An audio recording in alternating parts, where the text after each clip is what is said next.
Subscribe करें और देखें एक दिल दहला देने वाली हॉरर स्टोरी। बिना घबराए बेल आइकॉन प्रेस करना ना भूलें।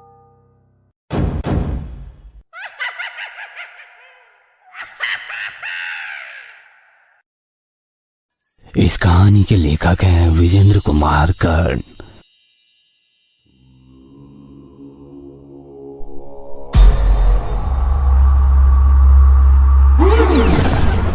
सूर्यकांत टूट गया था, सूर्यकांत बिखर गया था। वो ये सच स्वीकार ही नहीं कर पा रहा था कि उसने दुनिया की सबसे कीमती और खूबसूरत लड़की अपनी प्रेमिका नताशा को हमेशा के लिए खो दिया है। फंदे से झूलती उसकी लाश को वो घंटों असहाय सा घूरता रहा।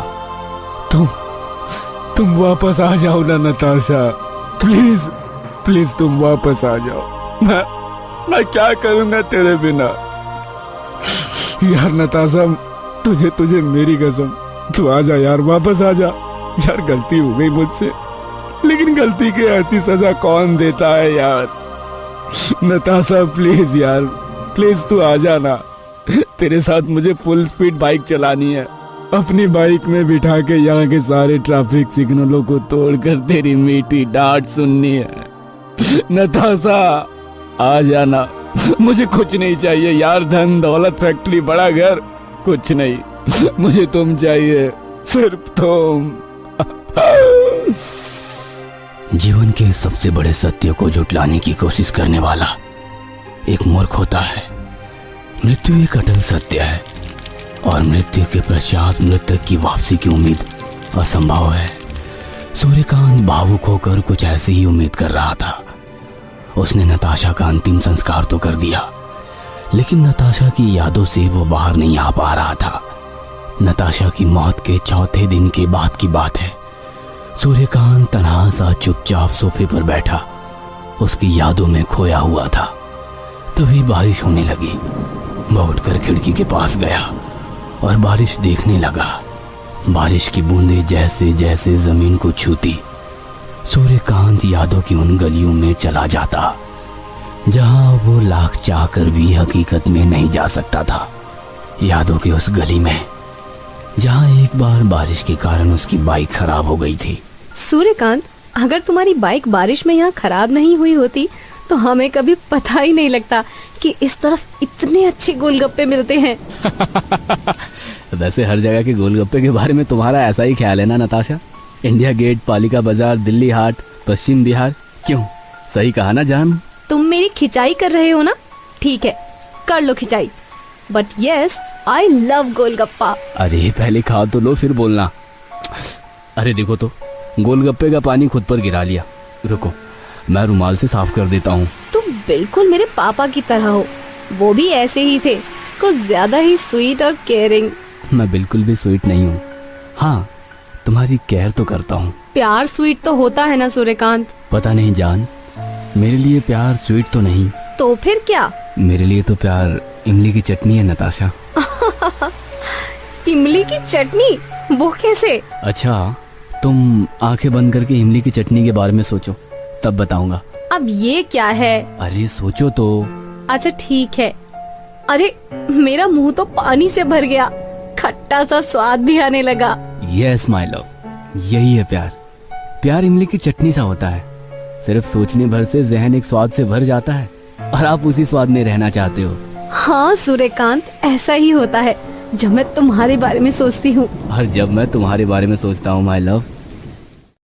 तभी जोर की बिजली कड़की। सूर्यकांत यादों की उन खट्टी मीठी गलियों से हकीकत के उस उबड़ खाबड़ सड़क पर आ गया जहां पर चलना उसके लिए बहुत ही मुश्किल था।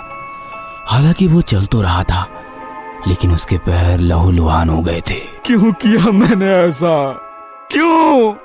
लेकिन आपके कर्म आपका पीछा तब तक नहीं छोड़ते जब तक कि आपकी सांसें आपको बंधन मुक्त ना कर देती और आप उस अनंत यात्रा पर नहीं निकल जाते जहां से कोई लौटता नहीं।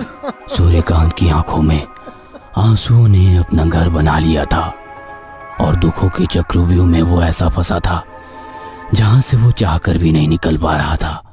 यक्षिणी उसे अब भी परेशान कर रही थी क्योंकि वो यक्षिणी को प्यार नहीं दे रहा था। एक रात की बात है। कई रातों से जागा सूर्यकांत सोने की कोशिश कर रहा था। उस दिन संयोग से उसे नींद भी आ गई थी। वो जैसे तैसे नींद की आगोश में जा रहा था, तभी एक साया उसकी तरफ बढ़ रहा था। ये कोई और नहीं, यक्षिणी ही थी। उसने उसे जगाने की कोशिश की। सूर्यकांत, जागो सूर्यकांत, जागो। लेकिन सूर्यकांत नहीं जागा। यक्षिणी की आंखों में खून उतर आया। गुस्से से उसकी आंखें तपते कोयले की आग की तरह लाल हो गई। उसने सूर्यकांत को उठाकर जमीन पर रखा। फिर उसने अपनी आंखें बंद करके कोई मंत्रोच्चार किया। कुछ ही पलों में उसके हाथ में लोहे की कई सारी कीले और एक हथौड़ी आ गई थी। यक्षिणी ने उस कीले को लोहे की हथौड़ी से सूर्यकांत की उंगलियों में ठोकना शुरू कर दिया।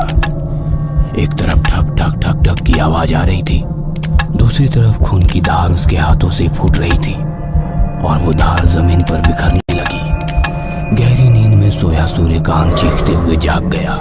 जागते ही उसने अपनी उंगलियों की तरफ देखा, लेकिन उसकी उंगलियां तो बिल्कुल ठीक थी। उस पर ना तो खून लगा था और ना ही कोई चोट का निशान था। तभी उसे यक्षिणी की धीमी धीमी आवाज सुनाई दी। मुझे प्यार करो, मुझे प्यार करो। मैंने तुम्हें सब कुछ दिया है और अब मुझे मेरे हिस्से का प्यार दो। सूर्यकांत उस आवाज को सुनकर परेशान हो गया। उसने अपने कान बंद कर लिए, लेकिन वो आवाज धीरे धीरे बढ़ती जा रही थी। उसकी तीव्रता बहुत ही अधिक थी। चाहते हुए भी वो उस आवाज को रोक नहीं पा रहा था। उसके चेहरे पर की ये परेशानी पसीने की बूंदों की शक्ल में दिखने लगी थी। वह वहां से भागना चाहता था। तभी उसे नताशा का शरीर पंखे से लटका हुआ फिर से दिखने लगा। उसे समझ नहीं आ रहा था कि ये कैसे हो गया। उसने तो उसका अंतिम संस्कार कर दिया है। अचानक नताशा की गर्दन, जो एक तरफ लुढ़की हुई थी और उसकी जीभ बाहर थी, वह गर्दन बिल्कुल सीधी हो गई और उसकी जीभ भी अंदर चली गई। यही नहीं, उसके बाद नताशा के शरीर में हलचल होने लगी। उसकी दोनों आंखें बंद अचानक से खुल गई और वो आंखें सूर्यकांत की ओर घूरने लगी। सूर्यकांत, प्लीज मुझे बचा लो। मुझे तुम्हारे साथ जीना है सूर्यकांत। तुमसे शादी करनी है। तुम सुन रहे हो ना मैं क्या कह रही हूँ? प्लीज मुझे बचाओ। मुझे इस रस्सी से मुक्त कर दो। मैं तुम्हें गले लगाना चाहती हूँ सूर्यकांत। सूर्यकांत सम्मोहित सा उस आवाज को सुन रहा था। अचानक से उसे लगने लगा कि उसकी नताशा वापस आ गई है। वो दौड़ कर गया और पंखे से लटके उसके शरीर को रस्सी से आजाद किया। नताशा ने उसे गले लगा लिया और उसे चूमती हुई बोली, सूर्यकांत, यहाँ से भागो, यहाँ से भाग चलो। उसके बाद नताशा ने अपना हाथ उसे पकड़ने के लिए कहा। सूर्यकांत ने भी उसका हाथ पकड़ने के लिए अपना हाथ आगे बढ़ाया, लेकिन ये क्या, वो चाहकर भी उसका हाथ पकड़ नहीं पा रहा था। उसने उसे गले लगाने की कोशिश की, लेकिन उसका हाथ तो उसके शरीर से आर पार हो गया। मैं तुम्हें छू नहीं पा रहा हूँ, तुम्हारा हाथ नहीं पकड़ पा रहा हूँ नताशा। प्लीज मेरा हाथ पकड़ो ना। लेकिन नताशा ने उसकी बातों का कोई जवाब नहीं दिया। उसके कमरे में एक बार फिर से यक्षिणी की धीमी धीमी हंसी की आवाज आने लगी और नताशा का शरीर गायब हो गया। सूर्यकांत पागलों की तरह जोर जोर से चिल्लाने लगा। चिल्लाते चिल्लाते उसका गला सूख गया। उसे जोरों की प्यास लग रही थी। वो खड़ा हुआ और फ्रिज के पास गया।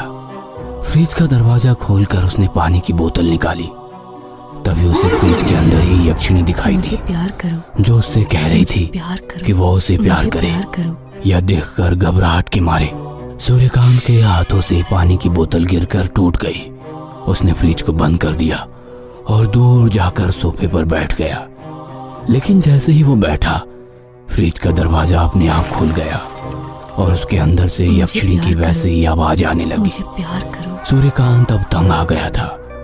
वो खड़ा हुआ और बदहवास सा घर के बाहर भागने लगा। पूरी रात वो भागता रहा और भागते भागते उसी शमशान के बाहर वाली सड़क पर गिरकर बेहोश हो गया, जहां कभी उसने यक्षिणी की साधना की थी।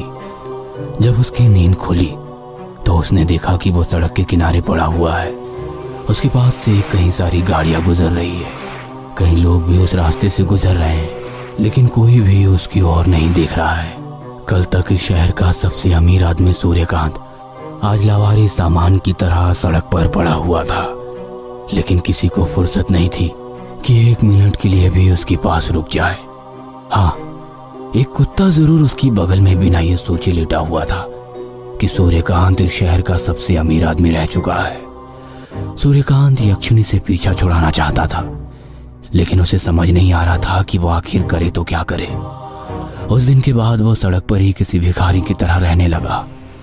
अगर किसी ने उसे कुछ खाने को दिया तो उसे खा लिया, नहीं तो वो भूखे प्यासे ही वो सड़क पर लेटा रहता।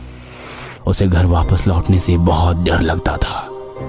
कुछ दिनों बाद जब वो एक दिन इसी तरह सड़क के किनारे चुपचाप बैठा हुआ था, तभी उसे याद आया कि जिस किताब से यक्षिणी साधना के बारे में पढ़ा था, उस किताब में जरूर कोई ना कोई उपाय तो होगा यक्षिणी से मुक्ति पाने का।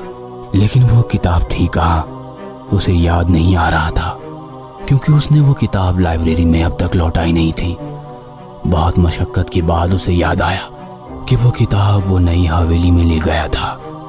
उसे यह भी याद आया कि उसने वो किताब हवेली के तहखाने में एक लोहे के बक्से में छिपा रखी है।